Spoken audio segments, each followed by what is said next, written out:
when you say you've got that nurturing piece and then you can sell to them at the start as well, I think it's really cool to understand that people have join your email list at different stages of their journey. Sometimes they join and they're like, I want to buy now.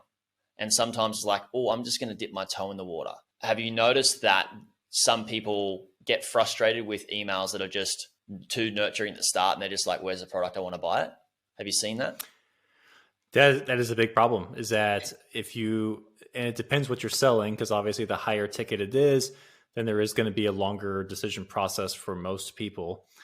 But yeah, if you don't, then what happens is another company that is being more persuasive and providing the opportunity to buy upfront will end up winning them over. In fact, I've actually been, when you ask, like, not only have I seen it happen, but I have been that person myself. I could tell you a story about how I was going to sign up for a high ticket, coaching program, like a business coaching program.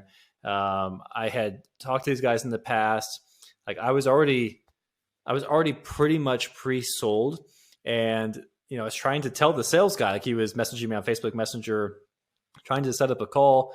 And they do this whole thing where it's like, first they do a really short call, then they do a little bit longer call, and they refuse to sell to you on the shorter call. And that's their whole, they were the ones who kind of perfected that whole thing and put it out into the market. In that time frame where I'm waiting on the longer call, another like OG marketer in the space came out with this new program that just completely caught my eye. And I had never, he had never pitched this before, and actually never has since then either. It was more expensive. It was almost twice as much money. So we're talking about from a $10,000 investment to a $20,000 investment. Yeah. In like less than 48 hours, I signed up with the other one, the more expensive one.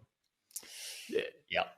And they lost to me but they were so quick to get me into the sales call, be available to answer all of my questions, and give me the offer right away. And it was also, the offer was just perfect. I would have said yes to the other one had I not known about this, that's the funny thing about it. This other one I invested in was actually ended up being the better thing for me anyways. Right. So it all worked out. Yeah. But it just would have never even been on my radar if the first company had let me buy sooner. This is such a valuable point that I guess not many people talk about in the email marketing space, but it's so important in all of our business, is understanding the customer journey, or the buyer's journey, and then the customer's journey. The buyer's journey, understanding that people may sit in different seats and be at different parts of the journey than somebody else that might join the email list, and speaking to them and nurturing them in the way that they need to be nurtured, versus the people that have just started wanting to dip their toes in, and being able to encompass that throughout our emails and our copy at the same time, and be able to give both of those people, or I shouldn't say it's just two, but the multitude of different people in the different seats, what they're after at the stage that they're in on their buyer's journey. I've got some things that I use that I know that work quite well in my emails, which I'll share soon. But how do you see that you can instill that in your emails? Like you said, you nurture, but then you also sell. Are there other things as well that go into this? Yeah. So let me share a few things. So, because I also just want to make it clear to people that, like, if you come out the gate with a hard sell from email one, you're going to turn a lot of people off. Yeah.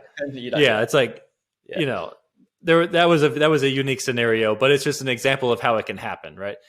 But in most cases, like say, for example, someone opts into a business email one, I want them to get just a brief introduction to the business, like, just because you don't, like you said, you don't know where they're at. Like they might have just stumbled across your content on social media today and they signed up for this free thing.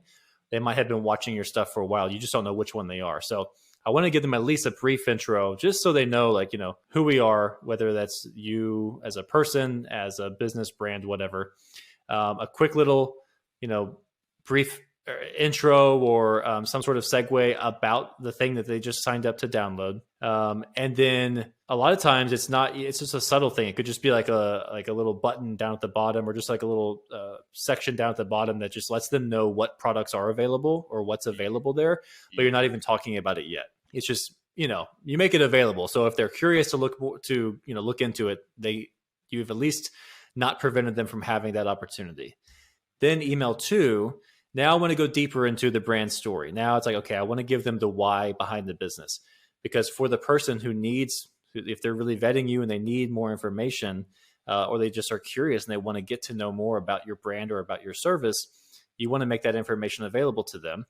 And then that one is where I'm going to introduce, like, that's where we get into the core offering or the core collection or whatever kind of the main thing is that people would be interested in once they have an idea of who you are and what you're all about. Then, sorry, I know I'm going like email by email, but I'm going to get into a whole other piece of how we break away. Yeah, because I think people, like, just having that framework will help people get started with an intro, like a welcome series. Then the next two emails would be things like, it just depends on your business, but letting them know what kind of stuff you have as far as community building. So where your best social media is, if you have a Facebook community, if you have a forum or an app or whatever, any of those kind of things, like let them figure out how to get more into your community where now they can start meeting other people. If you have that element, that's definitely a great element. And then also in one of those email 3 or 4, you want to start sharing testimonials, reviews, things like that, social proof, that kind of stuff. So by the time they've gotten these first 4 emails, they've had the opportunity to buy, but now they've just learned a lot about, like, who you are, what you're all about, why you're legit, how they can dig in deeper if they want to. And then let's just say they end that series and maybe they're getting some campaigns, or maybe that moves them into another series. The way I start to differentiate people of who do I hard sell to versus who do I just kind of present the idea to is I call this an offer series or a click series, either way. And then the other one is called a deadline series. So the first one is like, let's just say I have an offer I want to present to these people. I might have a sequence of 3 to 4 emails that I'm going to use to present this to them. And in those 3 to 4 emails, I'm going to present this new offer, whether it's a new product, service, whatever it is. And I'm going to use more aspirational copy. So I'm going to be telling stories, again, about them and their current situation, what they're dealing with, how things could be better. I'm going to be focusing on more of the positives of the benefits they will get if they sign up for this thing or buy this thing. And by the way, this thing could be a free thing. This could be a free offer into a free training. And then that free training ends up selling them on a paid thing. But so whatever it is, I'm not trying to jump into future steps. I'm selling them to this next thing. So if it's a webinar, I'm only focused on the webinar, not what comes at the end of the webinar. And if it's a product, then I am focused on the product because that's the end. It's right there. Now, the people who click on one of those emails, they leave that sequence and they move over to what I call the deadline sequence. This is where I start to actually be a little more salesy.